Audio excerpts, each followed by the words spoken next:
Storm and her teammate Maggot are preparing themselves for an upcoming Thunder War, triggered by Hadad, the first storm god, who is making his return to our universe. Before she can deal with the Elder God, Aurora must free herself from a government agent whose sights are set on more than her beauty. But agents and gods alike will soon learn the last place you want to put Storm is in the corner. In a cold, uncaring cell, Aurora Monroe sits patiently, awaiting the opportunity to enact her right to make a phone call. But there's only one person she wants to call, and she's not available. Jennifer Walters, aka Sensational She-Hulk, Storm's longtime friend, occasional teammate, and lawyer. She knows that Jen Walters is dedicated to upholding the sanctity of the law. If she's unreachable, it's for a good reason. Maggot's Tournament of Power is underway. Adam Brashear, Blue Marvel, begins the 10 count. Strong Guy flexes, assured of his victory. But Jen Walters is a power shifter. At her command, colossal energy surges through her body, causing her bone and muscle to exponentially skyrocket and granting her unimaginable physical capabilities.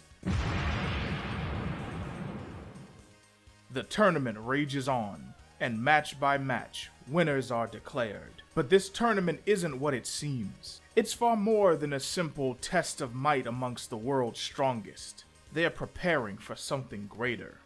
But we'll touch back in with them later, because at that same moment, Aurora Monroe was about to subject herself to a lie detector test unlike any she had ever experienced before. Storm's face contorts with disgust as the slimy creatures attach themselves to her fingertips. But Fabiyi is determined to get to the bottom of this. The remains of this ancient being can still detect all of Storm's vital functions, her heart rate, blood pressure, and all other physiological signals that would reveal the truth or a lie. Storm momentarily empathizes with the dead shell of a being, but Fabiyi reminds her that it can't feel anything. Neither can the parasites that ended its life so long ago. With a parasite left unchecked, the host always dies. Storm's steely blue eyes gaze ahead. Her ears fixate on his words. Though she doesn't know why yet, his words will prove to be prophetic. And with one more hit of nitrogen, Fabiyi begins the interrogation. Storm answers each question truthfully. But behind the two-way glass, Agent Lundquist and the other FBI agents are beginning the next phase of their plan. As Fabiyi continues his questions, he makes his way to the Oklahoma incident. But Storm is aware of the deaths and the millions of dollars that the mutant child caused when his powers began to erupt. This too, she admits to truthfully. Storm also admits that if she were to mouth his location, no one would hear those words. And yet, the alien agent presses on. Finally, he gets to what he really cares about, the immense cosmic power coming from Storm's sanctuary that has yet to be reported to any government agencies. She doesn't report large energy sources that she houses in her sanctuary, nor does she reveal the location of dangerous mutant fugitives. In fact, she helps some of them escape. Perhaps Storm really is a danger to the United States. Storm says she isn't, but the lie detector test determines that that is a lie. Finally, he's got her right where he wants her. Meanwhile, in Limbo, the other FBI agents, led by Agent Etienne, prepare to make a deal with the devil. She comes to this great demon, offering it greatness, the same greatness that these demons' grandfathers had in days of old, battling against Asgardian rock trolls, causing Sidorak to shudder. Greatness that seems to be lost on this current generation of demons. But this great demon is not so easily tempted. He led the assault on the trolls. He made Sidorak bleed for killing his wife. He conjures up hellish tendrils that reach out and ensnare the agents, trapping them and surging pain through their nervous system. But through tears of pain and fear, Etienne makes another offer. Ilyana Rasputin, Magic, lays claim over Limbo because of her soul sword. Madeline Pryor does the same through her Scythe of Sorrows. And according to her, there are ways to create these essence blades, a skill that can be taught to all the rebel factions in Limbo, creating chaos and ruin that will allow the old guard to seize power. If greatness won't do, perhaps power will.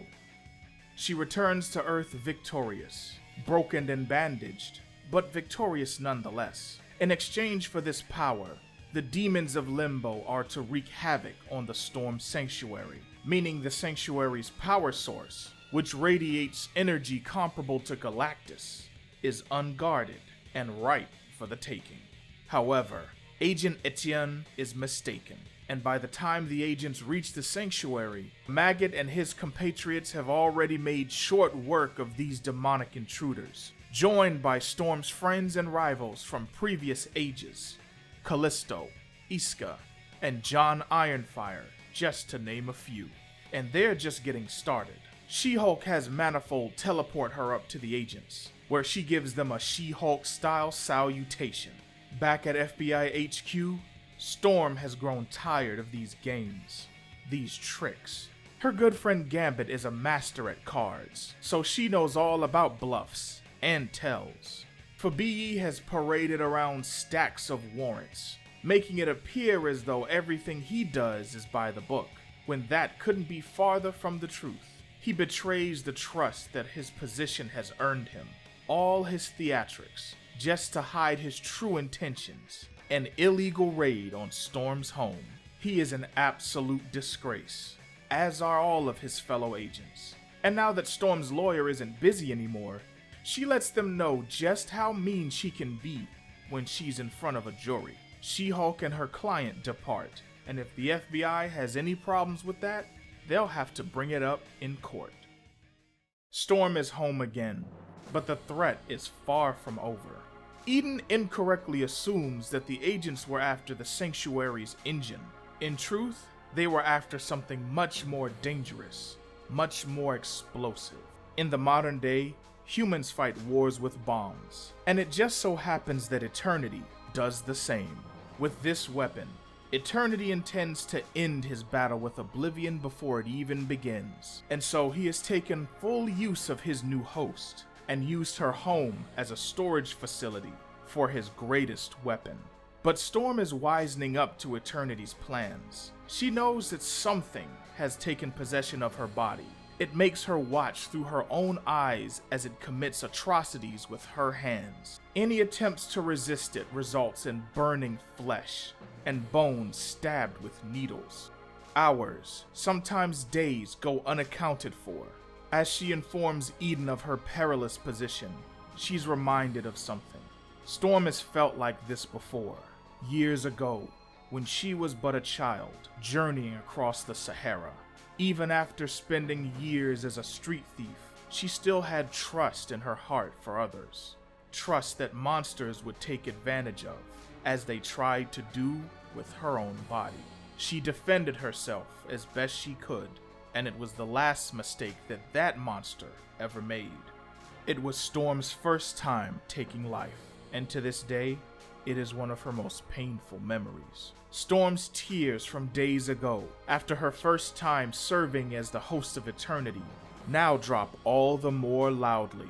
Her autonomy as a human has always been something to conquer, food for monsters, whether they be man or spirit. Each time, the attacker learned a hard lesson, and now, at age 30, Storm stands at the precipice of ultimate power, overlooking ruin, and she is ready to teach that lesson to Eternity. But first she must figure out what to do with this creature that Eternity has stashed away in her home. This is Abraxas, the physical embodiment of destruction, the bomb entity. Time advances like the flash that it is, and in the near future, Eternal Storm readies herself. The dreadful bomb entity is being used as a cosmic battery. Eternity first learned this trick from watching Earth's power shifters through Storm's eyes, but it also harkens back to Storm's own abilities to draw upon greater spiritual powers, be it the faith of others who believe and trust in her, or the great ancestors of her family's past. In this moment, it matters not, for Abraxas surrenders to the Eternal One, a fact that it speaks freely from its own mouth, as the Swahili words echo throughout the cosmos. Above the eternal storm hovers the Black Winter, who's waited for eons for eternity to finally grow a warrior's spirit. Eternal Storm manifests a blade and proclaims doom and destruction to Black Winter. It's mistaken restraint for weakness, but in the body of Aurora Monroe, eternity is unbound, unchained, limitless. A maelstrom of pure cosmic energy shreds through the black blizzard, tearing it asunder and leaving nothing behind, like a comet streaking through the heavens and coming to rest therein. Eternal Storm prepares now to finish off Oblivion and teach him fear, to teach Hadad fear and defeat. But Eternity doesn't know that he's too late. Oblivion will not know defeat by his hands. For Hadad, the First and the Terrible, has already personally delivered defeat to Oblivion, made into a throne for the first Storm God. Oblivion is his. Eternity will be next. Okay, so right off the bat, we gotta talk about your boy Hadad, aka New Zaddy Unlocked, aka Hadaddy. This level of sinister drip should be illegal. You see the crown, you see the masculine majestic locks, the tattoos surging with lightning. This fool is too dope for shoes. Toes out, hose out. Hadaddy! And we should expect nothing less from a guy who fashioned the other entities into his outfit and his combat kit. But let's not sleep on Hadari Yao. In her eternal form, she decimated the Black Winter with one apocalyptic attack. And these things are a big deal. Black Winters are literal universe enders. One of them consumed the 6th iteration of the Marvel Universe, the only survivor of which went on to become Galactus. Just thought I'd throw that in there for scale. So it goes Galactus, then Black Winter, then Eternal Storm. Your mother. Now we don't know how far into the future this is, but hopefully Storm and Eternity are at least willing allies at this point, and that's some juicy resolution that I need to see all the way played out. Touching on the present Earth side of things real quick, I am glad that we're finally getting back to that mutant kid from issue 1. And of course Storm would be hiding him. I was just waiting to figure out where they were going with that. Also, I love how devious these agents are. The whole arrest as a ruse to break into Storm's sanctuary is very on brand for the government. So as usual, Murewa is using this to just speak a little truth to power. I would say that Etienne's name dropping was getting a little egregious, but at the same time, if you're reading a modern X-Men title and you're not prepared to get at least 5 to 6 name drops, you're playing yourself. My only slight nitpick is that I would have preferred to see the fight with the demons at least a couple panels worth, but I understand that it really wasn't relevant to the plot, the fight itself I mean. We just needed to know that the agents were too late, Maggot and them had already cleaned house. And what can you expect with an issue that's only 20-something pages long? You gots to hustle. The biggest standout moment for me though was of course the deep lore cut of Storm's childhood. And I know that it was just as hard for those guys to write and draw as it was for us to read. But I'm glad they went there. It really is the most apt comparison to what Storm's going through now as Eternity's host. And if you thought the Trigger train was stopping there, don't worry, it's chugging right along next issue, because the FBI is gunning for this mutant kid. Of course Storm is gonna protect him, but the last time she was close to him, it triggered the events that eventually led to her death. And I can't wait for next month for us to see that all go down. And you know that since Murewa is a fan of non-linear storytelling, we're gonna get an advancement on what's going on with Eternal Storm going up against Hadad. If we see these two start fighting in issue 10, I'm telling y'all right now, I might just have a southern explosion.